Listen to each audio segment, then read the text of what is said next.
Você não precisa de mudar de vida em 2026, você precisa de mudar de eixo. Você quer se tornar irreconhecível em 2026, mas talvez esteja procurando no lugar errado. Não é sobre fazer mais, é sobre deixar de ser governado por aquilo que não é essencial. Existe uma diferença radical entre mudança visível e transformação real. Existem mudanças que são visíveis, mas não são reais. Elas até impressionam por fora, mas não reorganizam a vida por dentro. Um exemplo comum é a mudança estética. A pessoa muda o corpo, o visual, a forma de se vestir, de se apresentar. Ela parece outra, mas continua reagindo da mesma forma às frustrações, buscando aprovação, fugindo do silêncio, repetindo os mesmos padrões afetivos. O exterior se transformou, mas o eixo interno permaneceu intacto. Outro exemplo é a hiperprodutividade. Rotina rígida,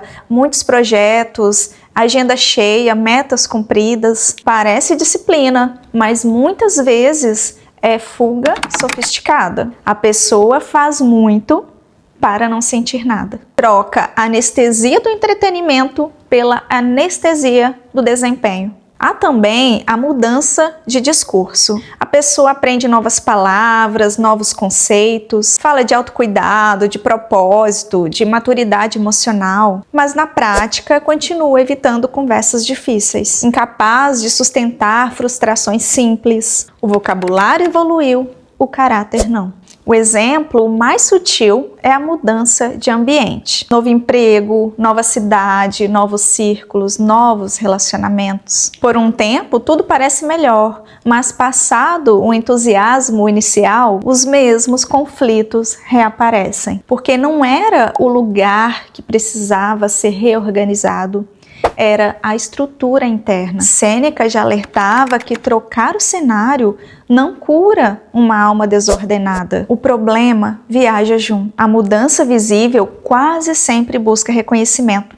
A mudança real busca coerência. A visível se pergunta como estou sendo visto. A real se pergunta, eu estou vivendo em verdade? E é por isso que as pessoas mudam várias vezes ao longo da vida. Você deve ter conhecido pessoas assim, mas continuam se sentindo as mesmas por dentro. A maioria das pessoas quer se tornar irreconhecível mudando o exterior. Corpo, rotina, produtividade, imagem. Não estou dizendo que isso não é importante, mas apenas uma consequência, percebe? De uma mudança interna que já começou, ainda que pequena, sutil. A mudança externa nem sempre é sinal de mudança interna. O oposto, sim. Mas Aristóteles já dizia que nenhuma ação se sustenta se a alma não estiver ordenada. O problema não é falta de método, é desordem interior. Você não falha porque não tenta, você falha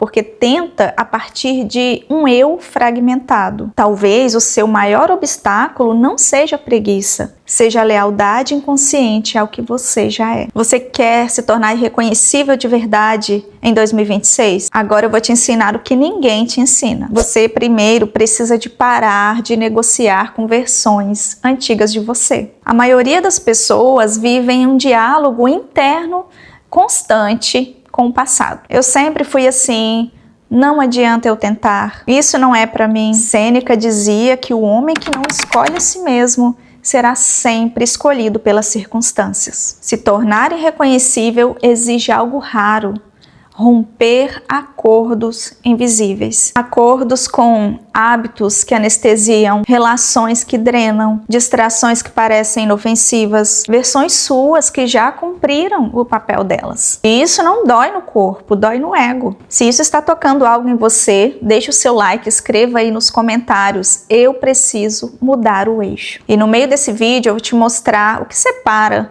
alguém que muda por um tempo e uma pessoa que muda pela vida toda. Você também precisa de trocar a intensidade por profundidade. A internet ensinou que evolução precisa de ser intensa, rápida, visível, mas toda transformação real é discreta. Cícero afirmava que o caráter se constrói em atos pequenos, repetidos e silenciosos. Não é hábito novo que muda a sua vida, é a hierarquia interna que decide qual hábito manda. Se você não organiza sono, alimentação, atenção, silêncio, palavra, nenhuma meta se sustenta. Não porque você é fraco, mas porque está disperso. Algo que é muito ignorado é a pessoa sustentar o desconforto sem fuga. Quase ninguém fracassa por não saber o que fazer. Fracassa por não suportar sentir. Sentir tédio, insegurança, dúvida, vazio, frustração. Por isso a fuga é constante. Celular, comida, compras, séries, conversa inútil. Mas não existe versão irreconhecível sem atravessar o desconforto de não ser quem você era, nem ainda quem será,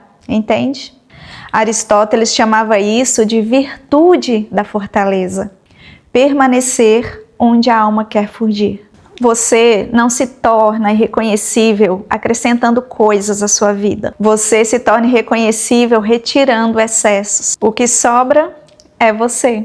Houve um tempo em que eu estava tão envolvida com trabalhos voluntários que eu estava esquecendo de mim. Minha vida girava inteiramente em torno do outro. Meus dias eram preenchidos por projetos, demandas, responsabilidades sem fim.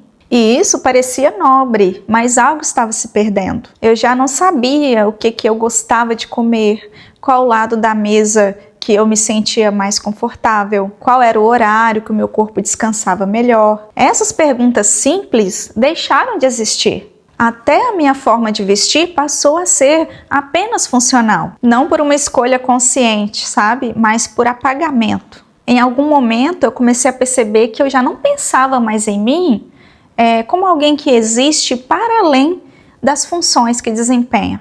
E foi aí que eu me fiz aquela pergunta silenciosa, bem incômoda. Se isso tudo for retirado, o que sobra? Se eu não estiver ocupada, se eu não estiver servindo, se eu não estiver sendo útil, quem sou eu? E quando eu fiz essa pergunta com honestidade, eu senti um vazio. Não porque eu não tivesse valor, entende? Mas porque eu construí uma identidade baseada apenas no fazer. Não sobrou quase nada de mim. Não havia vida além das ocupações. Se você quer mesmo se tornar irreconhecível, estar à frente da maioria das pessoas, você precisa de caminhar aonde ninguém está caminhando, olhar para onde ninguém está olhando. E é aí que você vai realinhar o seu propósito e não as suas metas. Eu já vou te explicar. Metas podem ser apenas vaidade disfarçada. Já propósito exige renúncia. Na espiritualidade cristã, crescer não é expandir o ego, é ordenar o amor. Amar o que deve ser amado na ordem certa, na medida certa. Quando isso acontece, a ansiedade diminui, a clareza aumenta, as decisões ficam mais simples, a disciplina deixa de ser uma guerra. E quando tudo isso acontecer em você, você não precisa de anunciar, vai ser notório.